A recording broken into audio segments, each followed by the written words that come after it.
Mes amis, bien le bonjour. Encore un drame lié à une personne sous OQTF. L'année dernière, l'affaire Lola avait très largement défrayé la chronique. C'était une Algérienne qui était justement sous une obligation de quitter le territoire français.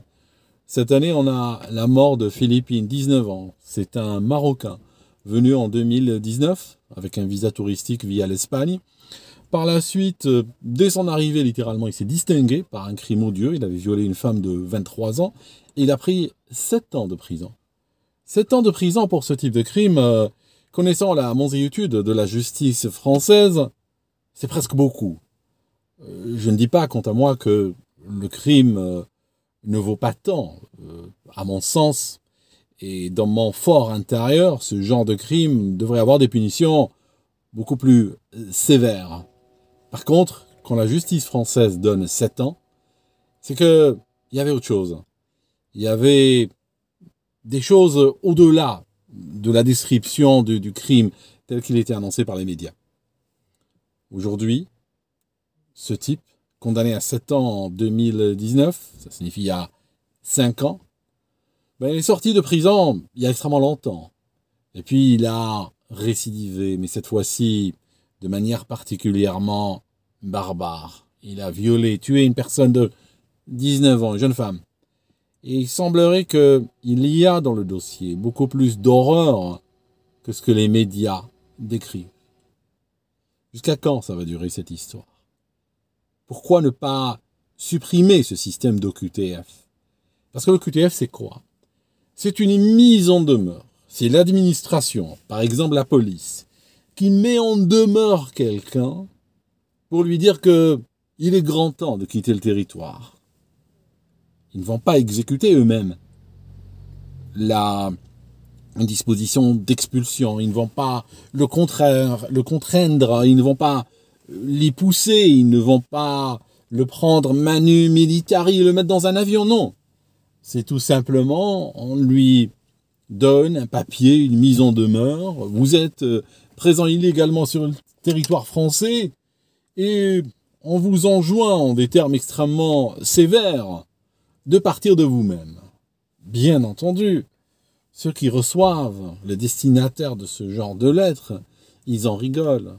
Et ils savent que ça n'a aucun sens. Ils savent que c'est un aveu même d'impuissance de l'administration. Je vous donne un exemple. J'étais en train de lire le blog d'un gars qui avait voyagé par le train en Russie. Il a un visa, mettons que son visa, par exemple, finit le 31 janvier. Et nous étions le 31 janvier. Son visa était toujours valable, jusqu'à minuit, n'est-ce pas? Et en fait, il est à la gare de Moscou, et comme il aime voyager en train sur de longues distances, eh bien, il se fait arrêter par la police.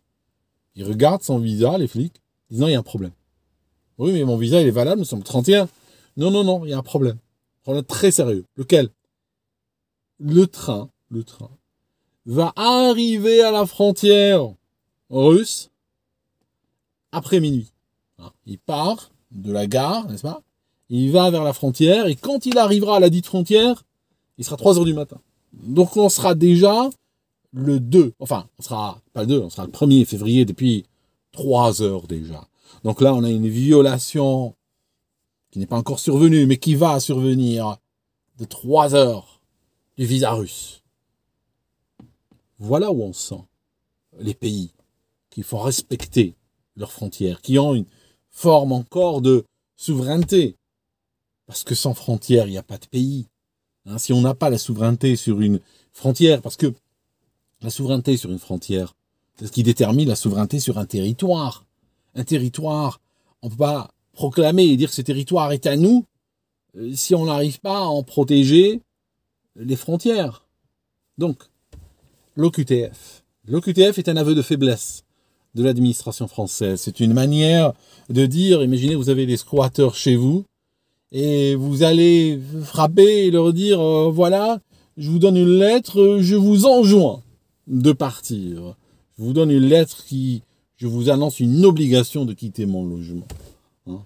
Ils vont pas dormir la nuit, n'est-ce pas? Vous voyez? Donc, là, on a un gros problème.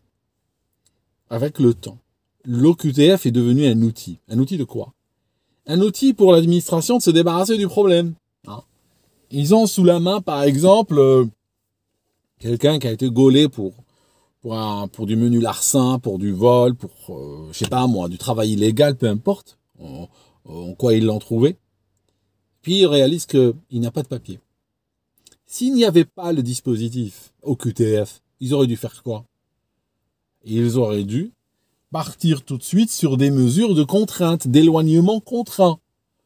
Mais comme il y a l'OQTF, eh bien, on va se débarrasser du problème. Hein. Imaginez, vous êtes fonctionnaire.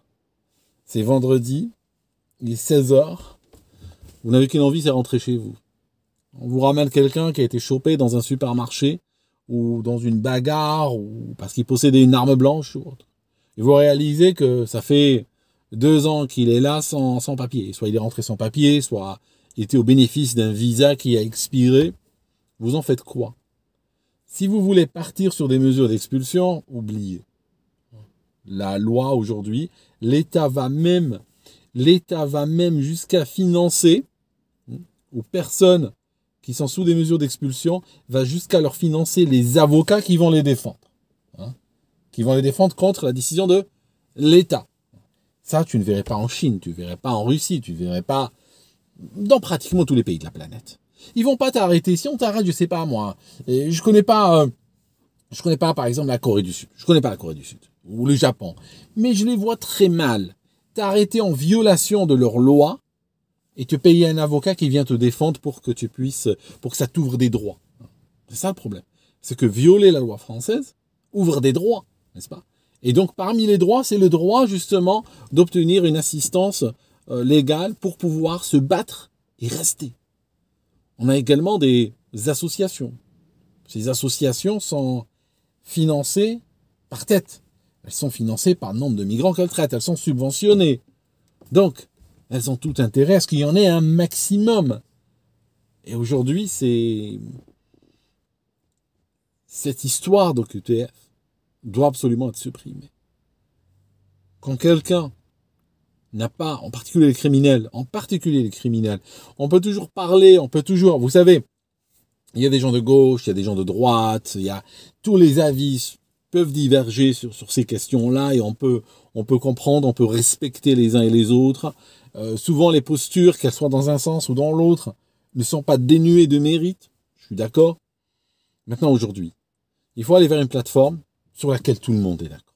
Sur laquelle tout le monde ne peut pas dévier, ne peut pas diverger. C'est dire, quand un criminel commet un crime particulièrement odieux, comme ce gars qui est arrivé en France et qui a violé une femme de 23 ans, eh bien, s'assurer que jamais de sa vie, il ne reviendra en France. Jamais. Je parle même pas de la double peine, je parle de la triple peine. Et c'est même pas une triple peine ou une quadruple peine. C'est une seule peine, c'est pour protéger le public. Parce qu'aujourd'hui, Philippine a été tuée par l'État français. Elle a été tuée par l'administration française. Parce qu'ils avaient un violeur sous la main. Et ils l'ont laissé partir avec une OQTF. Parce que c'est ça l'idée de l'OQTF. C'est qu'on le laisse partir. On dit voilà, vous pouvez partir, mais on vous enjoint de quitter le territoire français. Vous voyez? C'est qui sera mort l'année prochaine, hein? Un enfant, une femme, une personne vulnérable, qui? Vous voyez? Ce système doit s'arrêter. On peut toujours discuter sur les autres. Et trouver une entente. Mais sur ce genre de criminels-là, il faut s'assurer déjà qu'ils aient des peines exemplaires. Personnellement, j'inclurais dans l'exemplarité de la peine un facteur aggravant, c'est le fait d'être illégal sur le territoire. Vous savez, si vous allez en Chine, je dis juste ça comme ça, les gens qui sont familiers avec la Chine peuvent peut-être me corriger ou autre, ou m'orienter, n'est-ce pas? Il y a des Chinois qui commettent des crimes. La Chine, pays comme un autre. Et ils sont punis par injustice, avec un certain niveau de sévérité. Il y a quelque chose qui me dit que si j'allais en Chine et je commettais le même crime qu'avait commis un Chinois, et que nous sommes conduits au tribunal le même jour, lui et moi, dans le même van, eh bien, je suis sûr que je prendrai beaucoup plus lourd. Je suis sûr qu'en tant qu'étranger qui vient dans leur pays commettre des crimes, et en particulier des crimes de sang contre leurs propres citoyens, et en particulier si j'étais en récidive, et en particulier si j'étais sans papier, ça signifie que j'avais déjà violé une loi, puis j'en viole une autre, je vous garantis que je prendrai le quintuple par rapport à monsieur Chang, qui est dans le même van que moi. Vous voyez? Ce genre de choses doivent être intégrées dans la manière de travailler, de procéder de l'administration française. Mais c'est pas quelque chose qui va arriver pour diverses raisons. C'est-à-dire que il y a une démission. L'administration française est dépassée. Elle a déjà démissionné face à l'immigration illégale, et en particulier l'immigration illégale de criminels. Elle a déjà décidé que non, qu'elle ne va pas gérer ça. Et c'est pour ça qu'ils ont créé cet artifice administratif qu'on appelle l'OQTF. Tu chopes le gars, tu lui signifies une OQTF. S'il n'y avait pas d'OQTF, tu serais obligé d'agir. Mais là, vu que tu as l'OQTF, tu lui remplis ça, puis tu lui donnes, tu le mets dans la poche, il part. Il la jette à la poubelle et puis il continue sa vie comme avant. Quand tu le chopes la prochaine fois, tu lui donnes encore une OQTF et ainsi de suite. Voilà mes amis. Merci d'avoir écouté cette vidéo jusqu'ici. Je ne pense pas qu'il y ait de solution. Hein. Je ne pense pas. Il n'y a pas de solution. Je suis... Parce que si vous regardez ceux qui s'emparent de ce genre de sujet, sont généralement une extrême droite très dure, le plus souvent.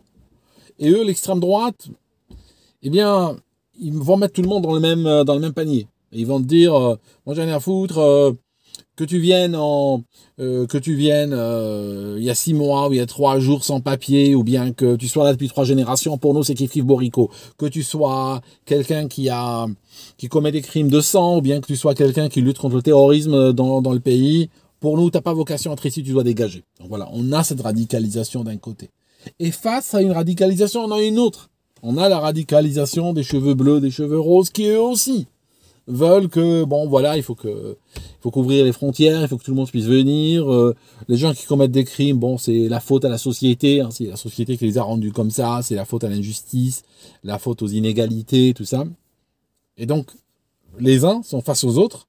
Plus on a aussi le lobby du mondialisme, hein, et le mondialisme veut dire la disparition des nations, disparition des frontières. La plus grande illustration, c'est l'Union européenne, c'est ce super État qui avale la souveraineté de tout le monde et après la vend aux plus offrants. Donc, il n'y a pas vraiment de solution, j'ai envie de dire. Il n'y a pas vraiment de solution. Faites gaffe à vous, hein, c'est tout ce que je peux vous dire. Hein. Faites gaffe à vous, faites gaffe à vos enfants. Ne sortez pas le soir, ne soyez pas seul, ne vous laissez pas isoler. Je veux dire, hein, je reviens sur du Pierrot son Giorgio, là. Hein, vous partez sur du survivalisme à titre individuel. Parce que il n'y a plus, honnêtement, sur beaucoup de problématiques aujourd'hui, il n'y a plus de salut dans le collectif. Comme il n'y a plus de salut dans le collectif, la seule chose qui vous reste vraiment, c'est... Hein, il n'y a qu'une seule option, en fait. La seule option, c'est... Voilà. C'est vous occuper de votre gueule, hein, et de votre famille, de vos enfants, en priant que ça tombe pas sur vous. Hein. C'est la seule chose que je peux vous dire. Donc, moi, je vais vous dire un truc, hein, c'est entre nous. En tant qu'Africain, je suis d'un naturel parano, hein, je pense que vous avez remarqué ça. On est, je sais, là, quand tu grandis en Afrique, tout ça, tu fais plus, tu sais, comme disait, comment il s'appelle, Jean-Claude Van Damme, quand tu fais confiance à la confiance, tu deviens confiant. Et le problème de l'occidental, c'est que très souvent, il fait confiance à la confiance. Ça signifie, tu vois, il va te dire comme ça, il va te démontrer par A plus B, tout ça, il va utiliser de la logique, de la rationalité et tout, et t'expliquer pourquoi c'est bien. Hein, pourquoi il peut faire telle et telle chose. C'est comme les gars qui ont été dans le Titan, hein, tu sais. Le gars, il a réfléchi, il a fait des mesures, il a fait tourner des programmes, des simulations numériques, tout ça, et il a pensé que c'était bien d'aller dans le sous-marin. Je vais vous dire un truc. Sincèrement, c'est là où il y a la différence de culture entre l'africain et l'occidental. C'est un point très important pour qu'on se comprenne. L'occidental, le plus souvent, quand il détermine par ses calculs, ses mesures, sa réflexion, sa logique, que c'est ok, que c'est faisable, il le fait. Là où l'Africain, lui, il va pas le faire. Tu vois ce que je veux dire? Là où l'Africain ne fait pas confiance à la confiance. Ça signifie, même quand tout semble carré, non, je ne vais pas avancer. D'accord? Faites très attention, c'est pour ça que je vous le dis, faites hyper attention à vous. Ne comptez pas sur vos autorités, ne comptez pas sur vos États. Il faut vraiment défendre vos familles, défendre vos gueules et faire attention à vous. Voilà ce que je peux vous dire. Merci d'avoir écouté cette vidéo jusqu'ici. Et on se voit dans une autre. À très bientôt.